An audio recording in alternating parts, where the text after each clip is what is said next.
লেখাপড়ার আসরে আজকের গল্প বিগত বসন্ত। অফিস থেকে বেরিয়ে শশীকান্তর মনে হলো মুক্তি। এতদিন পরে আজ তার মুক্তি এসেছে। অফিসের বড় গেটটা হাঁ করে রয়েছে। ওইখানে আর সকলের মতো শশীকান্ত তার জীবনের সমস্ত কিছু আহুতি দিয়েছে। তার যৌবন, স্বাস্থ্য, সুখ স্বাচ্ছন্দ্য সমস্ত। আজ থেকে তার মুক্তি। শশীকান্ত একটা মুক্তির নিঃশ্বাস ফেলল। মোড়ের মাথায় এসে শশীকান্ত শেষবারের মতো অফিসটার দিকে পিছন ফিরে চেয়ে দেখল। রংটা লাল। ওই লাল বাড়ির ঘরে ঘরে কালো কালো লোকগুলি সারাদিন কি খাটুই না খাটে। ওই অফিসের চেয়ারে বসে কাজ করতে করতেই কত লোককে পাগল হয়ে যেতে দেখেছে শশীকান্ত।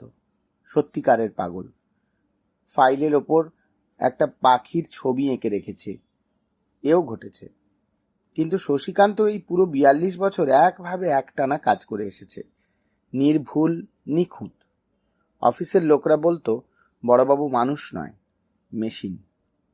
মোড়ের পানের দোকানটার কাছে এসে দাঁড়াতেই পানওয়ালা নিত্যকার নিয়ম মতো দুখিলি পান এগিয়ে দিলে।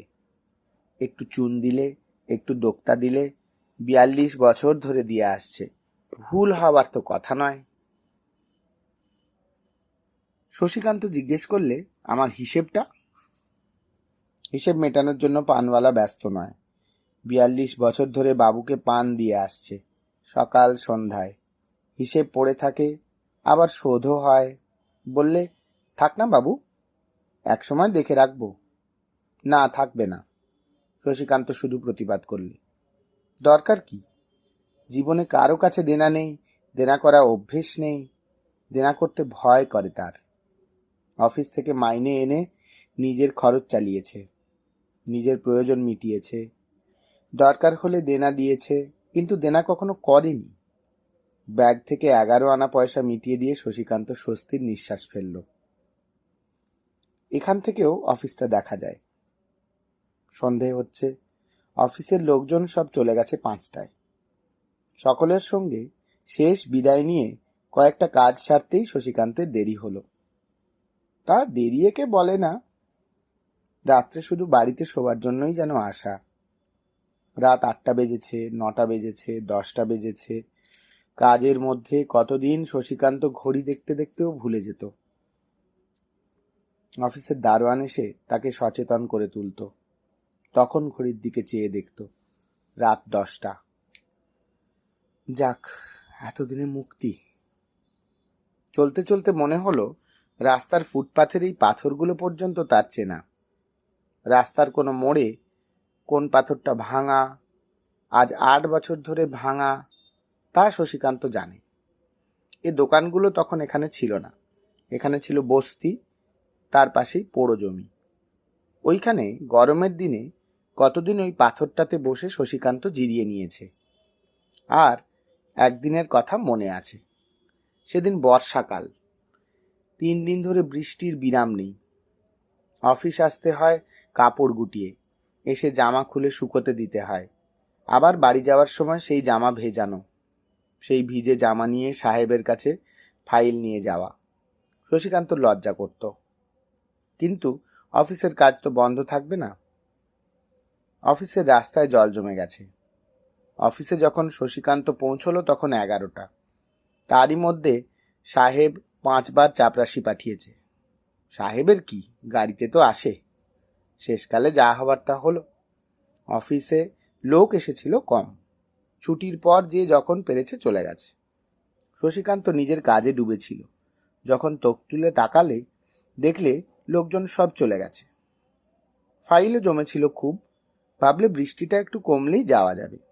কিন্তু রাত 9টার সময় এমন বৃষ্টি এলো যা কলকাতা শহরে 20 বছরে হয়নি। তারপর সেই রাত্রে মনে আছে দরওয়ানের রুটি খেয়ে সারা রাত অফিসে কাটানো। রাত দুপুরে মনে হয়েছিল যেন কারা দুম দুম করে চলে বেড়াচ্ছে। ফাইলের পর ফাইল, ফাইলের পাহাড়। কোনো অদৃশ্য অশরীরীর পদক্ষেপে শশীকান্ত সারা রাত আতঙ্কে অর্ধমূর্ছিত হয়ে পড়েছিল। সে রাতের কথা এক দরওয়ান ছাড়া আর কেউ জানে না। এমন কাজের নেশা কোথা থেকে পেয়েছিল শশীকান্ত কে জানে, কিন্তু উন্নতি ওই বড়বাবু পর্যন্ত। কাজই করেছে শশীকান্ত, কাজের লোক হতে পারেনি। 7 দিন আগে শশীকান্তর ফেয়ারওয়েল হয়ে গিয়েছে।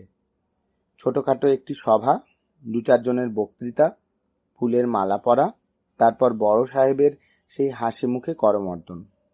সাহেব বললেন, তোমার জীবনে শান্তি কামনা করি শশী। এতদিন যেমনভাবে কাজ করেছ, অন্য কেরানিদের কাছে তোমার চরিত্র একটা উদাহরণ হয়ে থাকবে। শুনেছি শশী, সারা জীবন তুমি অবিবাহিতই রয়েছ। রেল কোম্পানি তোমার কথা কৃতজ্ঞ চিত্তে স্মরণ করবে। তার কৃতজ্ঞতার চিহ্নস্বরূপ কোম্পানির দুতরফে একটি ফ্রি কার্ড পাস দেয়া হলো, যতদিন জীবিত থাকবে ততদিনের জন্য। শশীকান্তর মাথা থেকে পা পর্যন্ত ব্যথায় টনটন করে উঠল। বড় হঠাৎ তার নিজেকে অসহায় দুর্বল মনে হলো।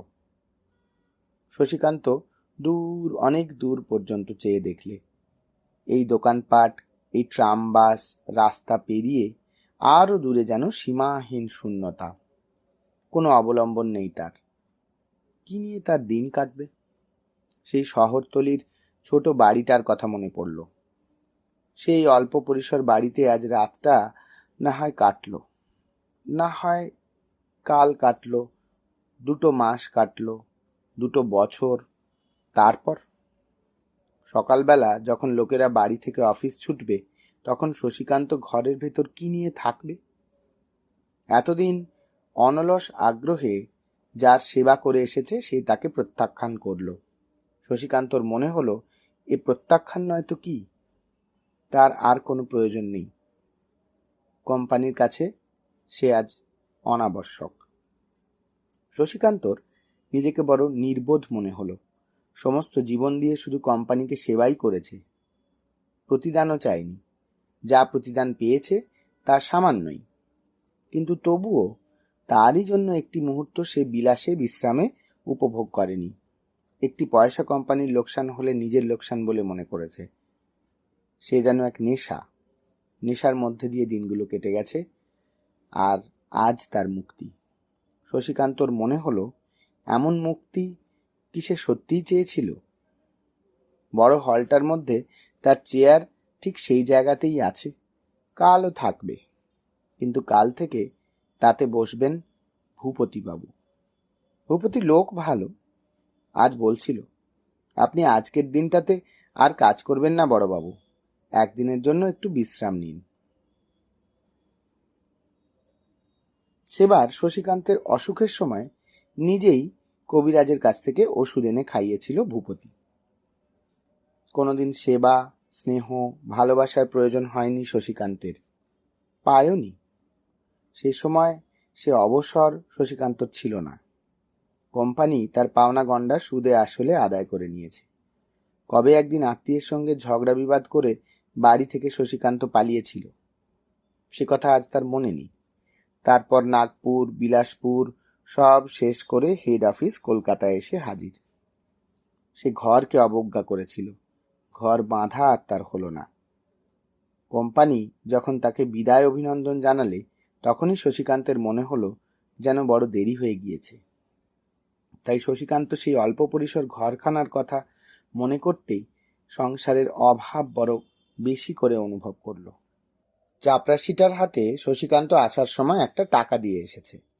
চাপরাশিটা খুব খুশি হয়েছে, দুঃখও হয়তো একটু হয়েছে, হওয়াই স্বাভাবিক। নিয়ম করে মাদ্রাজি টিফিন রুম থেকে চা এনে দিত, বলতে হতো না। 42 বছর এমন করে কেটে গেল। প্রতিটা দিন প্রখর নিয়মানুবর্তিতায় বাঁধা, প্রতিটা মুহূর্ত, প্রতি পদক্ষেপে শশীকান্ত এক এক ধাপ এগিয়েছে। 42 বছর ধরে এগিয়েছে, শুধু শেষ হবার জন্যই। রাত্রে কতদিন একক শয্যায় শশীকান্ত দ্বিজপদ বলে চেঁচিয়ে উঠেছে। দ্বিজপদ তার চাপরাশির নাম। দ্বিজপদ না হলে সাহেবকে ফাইল দিয়ে আসবে কে? স্বপ্নে শশীকান্ত সাহেবকে ফাইল পাঠাতো। শশীকান্তের মনে হলো, নিজের সন্তানের কথাও বুঝি কেউ এত ভাবে না, সন্তানের কথায়ও কেউ এত উদ্বিগ্ন হয় না। তখন সবে 14 বছরের ছেলে, সেই বয়সে বাড়ি থেকে পালিয়ে গেল সুদূর নাগপুরে। কাকার সঙ্গে ঝগড়া করে। আর একজনের কথা তার মনে পড়ল। সেই ট্রামবাস মুখরিত নগরীর জনারণ্যে আগত প্রায় সন্ধ্যার অস্পষ্ট অন্ধকার। কি জানি কেন দূর থেকে, অনেক দূরের বিস্মৃত প্রায় একটি মুখ, কচি, অত্যন্ত কচি মুখ, কান্নায় ছলছল। শশীকান্ত হঠাৎ নিরুদ্দেশ হয়ে গেল। কাকা বলেছিল, বিয়ে বিয়ে করবি তো খাওয়াবি কি? ডেপো কোথাকার, এই বয়সেই জাহান্নামে গিয়েছিস, বেরিয়ে যা বাড়ি থেকে। শশীকান্ত জাহান্নামে গেছে, সত্যিই সে জাহান্নামে গেছে। একটিমাত্র অবলম্বন তার ছিল, সেও গেল। শশীকান্তের মনে হলো এ পথ যেন আর ফুরোবে না, যেন বাড়ির পথে না গিয়ে বৃত্তাকার একই পথে ঘুরছে সে। তার কোনো কাজ নেই আর, আর সকলেরই কাজ আছে, প্রয়োজন আছে, নেই শুধু তার। না, কালই সে চলে যাবে। পাস তো আছে, ট্রেনে উঠে বসবে, দু চোখ যত দূর যায় তত দূর। কোম্পানি তাকে কৃপা করেছে, সে কৃপার মর্যাদা সে রাখবে। ট্রেনের সেই যাত্রা, দিন রাত্রি ধরে অবিরাম যাত্রা, কতদিন সে ট্রেনে চড়েনি। রেলের চাকরি তার আশ্চর্য, অথচ সে রেলেই চড়েনি। হঠাৎ শশীকান্তর জ্ঞান হলো, তাই তো, তার ড্রয়ারের চাবি সে তো সঙ্গে করেই এনেছে। কাল থেকে এ চাবি তো ভূপতির কাছে থাকবে। কাল এই চাবির অভাবে ভূপতির কাজ আটকে থাকবে যে। শশীকান্ত ফিরল, আবার সেই পথ, 42 বছরের পরিচিত পথ। কাল থেকে তার সঙ্গে অফিসের সমস্ত সম্পর্ক শেষ, বিচ্ছেদ। আজই চাবিটা ফিরিয়ে দিয়ে আসতে হবে। দারোয়ানের হাতে সে দিয়ে আসবে, ভূপতি এলেই যেন পরদিন তাকে দিয়ে দেয়। 42 বছর কাজ করার পর শেষ দিনে তার একই ভুল। সমস্ত অফিসটা অন্ধকার, কোন কোণে হয়তো একটা দুটো আলো জ্বলছে। শশীকান্ত নিঃশব্দে ভিতরে ঢুকল। দারোয়ানটা কোথায় কে জানে, হয়তো কাছেই কোথাও আছে। নিজের পরিচিত পরিবেষ্টনীতে এসে শশীকান্ত যেন তৃপ্তি অনুভব করল। নিজের রাজত্ব তার। এখানে 42 বছর কেউ তাকে কিছু বলতে সাহস করেনি। শশীকান্ত নিজের চেয়ারটিতে এসে সেই ছোট টেবিল ল্যাম্পটি জ্বালল। তারপর চাবি দিয়ে তার আলমারি আর ড্রয়ার খুলল। কাল তাকে সব ছেড়ে চলে যেতে হবে। কাল এই আলমারি এসে খুলবে অন্য একজন। শশীকান্তের মনে হলো এ অন্যায়, এ অনধিকার প্রবেশ। চারিদিকে ফাইলের স্তূপ, বড় চমৎকার দেখতে। এত আনন্দ শশীকান্ত কোথাও গিয়ে পায় না। সেইখানে বসে শশীকান্ত একে একে ড্রয়ার খুলে যত সব কাগজপত্র বার করতে লাগলো। কতদিনকার কত স্মৃতি বিজড়িত, কত বিগত স্মৃতির বাহন। শশীকান্তর হঠাৎ বেঁচে থাকার ইচ্ছে হলো। মনে হলো প্রকাণ্ড ভুল হয়ে গিয়েছে। যদি সে আবার নতুন করে জীবন আরম্ভ করতে পারত। একটা ভাঙা খাবারের কৌটো, একটা টিংচার আয়োডিনের শিশি, খানিকটা ছেঁড়া ন্যাকড়া, কত জিনিসই দিনে দিনে স্তূপীকৃত হয়েছে। রাত এখন কটা? এমন সময় অন্যদিন শশীকান্ত নিজের মনেই কাজ করে চলে। ড্রয়ারের নিচে এক কোণে একটা চিঠি, শশীকান্তরই চিঠি। শশীকান্ত চিঠিখানা আলোয় তুলে ধরল। না, তারই তো চিঠি, কোনো সন্দেহ নেই। 35 বছর আগে তার হাতে এসেছে, এতদিন এ চিঠি খোলাই হয়নি। আশ্চর্য, অফিসের কাজে হয়তো ব্যস্ত ছিল, পরে পড়বে ভেবে ভেতরে রেখেছিল, তারপর সেই রাখাই আছে। শশীকান্ত ক্ষিপ্র হস্তে খামখানা ছিঁড়ে ফেললে। চিঠিখানা অনেক জায়গা ঘুরে তবে এসে পৌঁছেছিল তার হাতে, অনেক পোস্ট অফিসের দাগ। চিঠির পাতায় চোখ বুলিয়ে শশীকান্ত যেন হতবাক হয়ে গেল। স্পন্দহীন দেহ যেন মূর্ছিত হয়ে পড়ল তার। চিঠি লিখেছে তিলোত্তমার বাবা। শশীকান্ত এক নিঃশ্বাসে পড়তে লাগল। বাবা শশীকান্ত, তোমার কাকা গত সংক্রান্তির দিন দেহত্যাগ করেছেন। এখন তোমাদের পক্ষ থেকে তোমার সঙ্গে তিলোত্তমার বিবাহের কারো আপত্তি উঠবে না।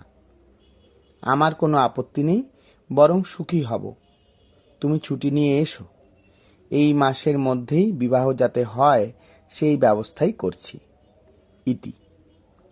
শশীকান্ত চিঠির তারিখ দেখলে, পুরোপুরি ৩৫ বছর আগের চিঠি। শশীকান্ত সেই চেয়ারের ওপর বসে এক দৃষ্টে দেখতে লাগলো চিঠিটা। হঠাৎ তার চিৎকার করতে ইচ্ছে হলো, যেন সে পাগল হয়ে যাবে। সে প্রবঞ্চিত হয়েছে সে। সবাই যেন ষড়যন্ত্র করেছে তার সঙ্গে। পৃথিবীর আর ৫ জন যে সুখ ভোগ করছে তা থেকেও সে বঞ্চিত। এ ষড়যন্ত্র নয় তো কি? ৪২ বছর ধরে ষড়যন্ত্র চলছিল, আজ যেন ধরা পড়ল। আজ যখন তার কোনো অবলম্বন নেই, আশ্রয় নেই, নেই স্নেহনীড়, নেই অভিযোগ করবার মানুষটুকু। তারপর সেই অফিসের নির্জন ঘরের অভ্যন্তরে অনন্ত সাগরের ঢেউ এসে আছড়ে পড়ল। দূর দূরান্তের শকুন এসে আকাশ কলঙ্কিত করে, আর বন্দর থেকে বাতাস ভেসে আসা জাহাজের বাঁশির শব্দে ঘুম ভাঙিয়ে দিল তার। এ পৃথিবী ছাড়িয়ে স্বপ্নলোকের অলিন্দে দাঁড়িয়ে কে যেন হাতছানি দিয়ে তাকে ডাকতে থাকল। শশীকান্তের মনে হলো, গেল, সব গেল। জীবন তো এমন ছিল না। এ কোনো অনাস্বাদিত পূর্ব অকল্পিত পরিবেষ্টনী। পৃথিবীর শেষ প্রান্তে দিক চক্রবালের অন্তরাল ছাড়িয়ে কে যেন কোনো আশ্চর্য প্রদীপ জ্বেলে দিয়েছিল। আর তার আলো নেই, উত্তাপ নেই, আছে শুধু ধূমায়িত কলঙ্ক। আকাশ বাতাস সব বুঝি কলঙ্কিত হয়ে গেল। আর সেই মুহূর্তে রাত্রির অন্তর মথিত করে এক অপরূপ শব্দ উঠল। সেই ক্ষীণ শব্দ ক্রমে ভয়ঙ্কর হল। তারপর সেই শব্দের কল্লোলে জন্ম নিল অসংখ্য তরঙ্গ, মৃত্যুর আর জীবনের, আশার আর হতাশার, মিলনের আর বিচ্ছেদের অসংখ্য তরঙ্গ। সেই তরঙ্গের আঘাতে আঘাতে জীবন মৃত্যু সব নিশ্চিহ্ন হয়ে গেল। আর শশীকান্তের মনে হতে লাগলো, গেল বুঝি, সব গেল। পরদিন প্রথমে দেখলে ঝাড়ুদার সব ঝাঁট দিতে এসে। তারপর একে একে সবাই এলো, কেরানিরা, ভূপতিবাবু, দ্বিজপদ, সবাই। শশীকান্তের উপস্থিতিতে সবাই যেন নির্বাক হয়ে গিয়েছে। সবাই দেখলে শশীকান্ত চেয়ারের ওপর বসে, শশীকান্তর টেবিলের ওপর ফাইলের স্তূপ, আর শশীকান্ত নিরুদ্বেগ, নিশ্চয় এক মনে কাজ করে চলেছে। সেই নিষ্পন্দ মূর্তির দিকে সহসা কেউ কথা বলতে সাহস করলে না। সকলেরই মনে হলো শশীকান্ত আজ অপ্রকৃতিস্থ।